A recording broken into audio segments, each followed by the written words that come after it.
I never imagined the worst day of my life would begin with something as ordinary and innocent as a simple phone call. It was early morning, the soft light of dawn filtering through the kitchen window, casting long, faded shadows across the worn wooden table where I sat.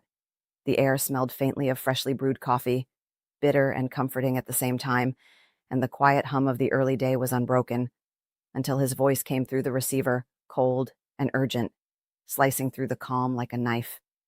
"Zilda, we need to talk about the money." Those words hit me like a sudden gust of icy wind. My heart lurched, a jarring rhythm that made my chest tighten painfully. Not because I feared the money itself, but because something deep inside me twisted, a hollow, creeping dread that whispered something was terribly wrong, the kind of wrong that makes your throat dry and your hands clammy. Just days before, I'd handed him the keys to our savings account. Not physical keys, of course, but the closeness of trust I felt towards him. I trusted him, as I had trusted him for decades.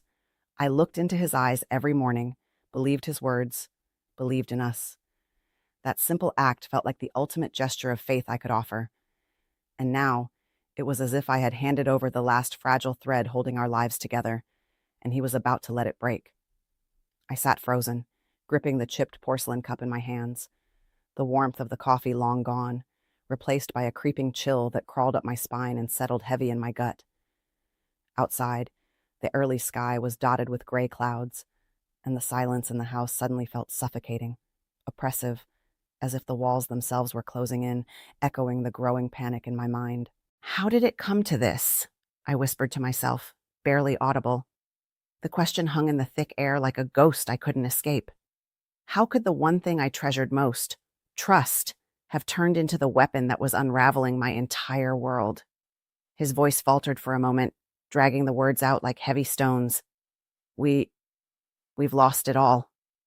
Each word was a nail in a coffin made of shattered dreams. I could feel the walls wobble, the floor dropping beneath me. My hands trembled so badly I almost dropped the phone.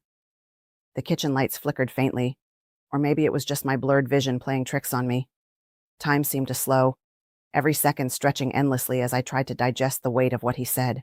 The house, once warm and full of memories, now felt like a cage. The ticking of the clock on the wall rang louder than ever, each tick a heartbeat of doom echoing inside my chest. My mind raced back to every decision we'd made together, every moment I had trusted him unquestioningly. The road to this moment was filled with love, but now it felt like I was walking alone through shadows that he had cast. And in that moment, the ground beneath me wasn't just slipping, it was giving way completely. For more than 30 years, he was my husband, my partner through every twist and turn life threw at us. He was the man I believed would stand by my side through anything, the steady presence I clung to when the world felt uncertain. Together, we built a life rooted in trust and shared dreams, a quiet world where love was the foundation of everything. I poured my heart and sweat into my small business, waking early, working late, often feeling the weight of responsibility pressed down on my shoulders. Meanwhile, he handled the finances, the part of our life that seemed boring to me, but that I never doubted, never questioned. He had a charm that could dissolve my worries like mist in sunlight. When I grew anxious over bills or future plans, he was patient, soothing my fears with calm words and gentle touches. He always talked about our future with a kind of hopeful certainty. Retirement in a small cabin by the woods, long trips to places we had only seen in magazines, a peaceful life that felt just within reach after decades of struggle and sacrifice. Those conversations filled me with warmth, making the exhaustion fade, folding me into dreams that felt safe and real. I trusted him with everything, our savings, the precious moments we'd carved out in our small, warm home, and above all, my heart. The money wasn't just numbers in a bank. It was our lifeblood, the promise of security, the key to our future. The promise he made when, with eyes bright and serious, we decided to buy our new house and begin planning those dreams. It felt like a vow, a sacred trust passed between us. He said the money was safe. I believed him without hesitation. But then, slowly, not all at once, but like the slow drip of water wearing away stone, things began to shift. At first, I barely noticed. A lie here, barely a slip. An evasive answer there, just a shadow brushing past the truth. I told myself it was nothing. trivial matters unworthy of worry. When he brushed off questions or changed the subject with a smile that didn't quite reach his eyes, I looked the other way, desperate not to shatter the fragile hope we lived on. But the changes settled in like a chill that grows colder the longer you stay outside. The silence between us stretched longer after certain conversations. His laughter, once easy and frequent, became rare and hollow. When he came home late, his excuses sounded rehearsed, strange against the familiar backdrop of our quiet evenings. I wanted to believe in him, to hold on to the life we had built together. But beneath that exterior, something was quietly unraveling, invisible but undeniable. It was a creeping fog of doubt, a shadow in the corner of the room that I didn't dare turn to face. The world we shared, built on promises and trust, began to fracture, pixel by pixel, trust folding in on itself, tightening like a noose around everything I held dear. The late nights started quietly at first, just a few phone calls whispered in the dark, the low murmur of his voice laced with tension and urgency. I would lie awake, the ceiling above me a blank canvas swallowing the faintest sounds, straining to catch fragments of those hushed conversations. There was always a quick hush whenever I stirred, a pause, then silence. The stillness in the room grew heavier with each passing night, pressing down on me like a physical weight, suffocating and cold. Missed appointments came next, subtle at first, an excuse to skip dinner with friends or a canceled meeting at the bank. He became a ghost in our home, drifting through rooms without truly being there. I could feel the distance between us stretching, an invisible chasm growing wider with every passing day. But still, I pushed those nagging feelings aside, telling myself I was imagining things, because after all, I trusted him.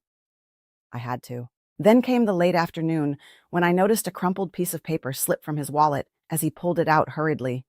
It fluttered to the floor like an unwelcome leaf in autumn, and my eyes caught the bold red letters, "Overdue loan notice." My breath hitched, my heart squeezed tight in my chest.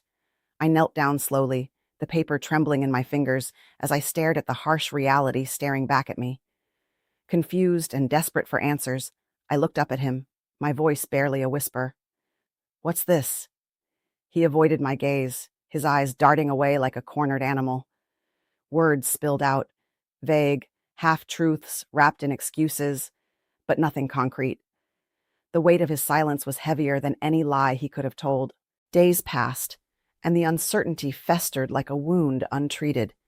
Then, the devastating truth crashed down on me.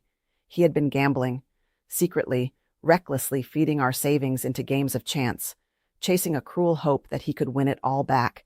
Every dollar we had tucked away, every quiet sacrifice I had made for our future, poured into the cruel illusion of fortune. When I confronted him, the look in his eyes was a mixture of guilt and a sick kind of desperation. "It's not like I wanted this to happen," he pleaded, voice breaking like thin ice underfoot. But those words felt hollow, like shadows dancing on the edge of a nightmare I couldn't wake from. The pit in my stomach opened wider with every passing second, swallowing me whole. The man I loved, the one I had trusted with my heart and life, was the very reason I was losing everything. The foundation of our life was crumbling, and beneath the rubble lay the harsh, undeniable truth. Trust can be the most dangerous kind of betrayal. The confrontation wasn't just difficult, it was like standing at the edge of a cold, dark abyss, staring down into a reality I never wanted to face. We sat across from each other at the kitchen table, the same table where we had shared countless meals, laughter, and plans. Now, it felt like a battlefield strewn with the ruins of everything we had built. The dim light from the overhead bulb flickered faintly, casting long shadows that danced eerily on the peeling wallpaper and the cracked linoleum beneath our feet. Tears streamed down my face, burning in my eyes but refusing to stop, tracing silent rivers down my cheeks as the weight of betrayal settled heavier with each passing second. My hands trembled, clutching the edge of the table as if it could somehow keep me grounded in the shattered world around me. "Why didn't you tell me?" I whispered, my voice breaking, raw and hollow. I searched his eyes for something, remorse, fear, maybe a trace of the man I once knew, but all I found was silence. His silence spoke louder than any excuse or apology ever could. It was a wall, cold, impenetrable, and suffocating. It screamed the truth I had been trying to avoid. The trust between us wasn't just broken, it was shattered beyond repair. I felt the crushing weight of reality pressing down on my chest. Our life savings, the hard-earned money we had set aside for a future that now felt like a cruel fantasy, the home we dreamed of, the place I had envisioned growing old in, filled with warmth and memories, my small business investments, the fruit of years of tireless work and sacrifice, all gone, erased by his secret betrayals and reckless choices. The air felt thick and heavy, as if the very room mourned alongside me.